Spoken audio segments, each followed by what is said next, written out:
কখনো কোনো সম্পর্ক টাকা দিয়ে আটকায় রাখা যায় না। বিশেষ করে ছেলেদের তো আসলে দায়িত্ব থাকে মেয়েদের লালন পালন করা, ভরণ-পোষণের দায়িত্ব নেওয়া।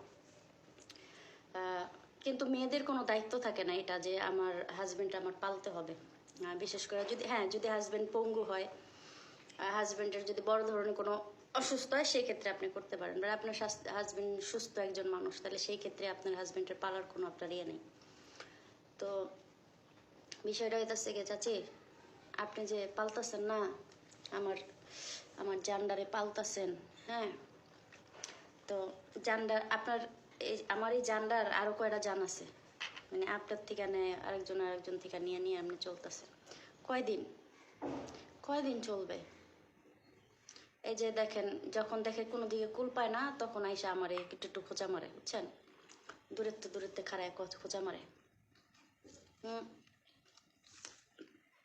বিষয়টা হইতেছে মাঝখান দিয়ে আপনি পুরো এলাকার কাছে মানে খুব বৃষ্টি, বিশেষ করে আমি, বুঝছেন, আমি আপনার নামে যে বৃষ্টি কথা কই মানুষের কাছে, আপনার তো গালি ছাড়া কোনো কথাই বলি না। দেখেন কি একটা আশ্চর্যজনক বিষয়, আপনি চাচি শাশুড়ি লাগেন, আপনার প্রতি আমার শ্রদ্ধা থাকবে, অথচ আপনি আমার কাছে এরকম একটা পার্সন হয়ে গেছেন যে আপনার আমি গালি দিই।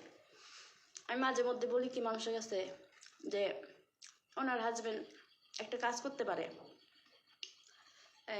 3টা রুম নিতে পারে, তিন বেডওয়ালা একটা রুম নিতে পারে। এক ঘরে আমার হাজবেন্ডে রাখবো, এক ঘরে ওনার হাজবেন্ড থাকবে, আর এক ঘরে উনি থাকবে।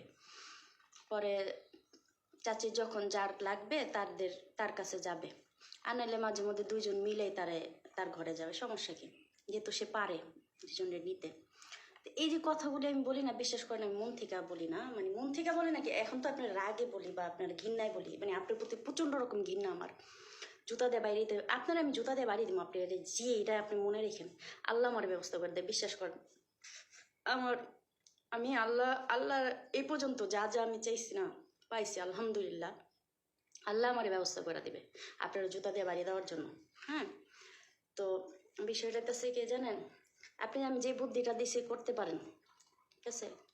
2 ঘরে 2জনে রাখবেন, মানে একজনের টাকা দরকার আর একজনের সৌন্দর্য দরকার, এই তো, আর কি, থাকলেন, সমস্যা কি? সমস্যা নেই।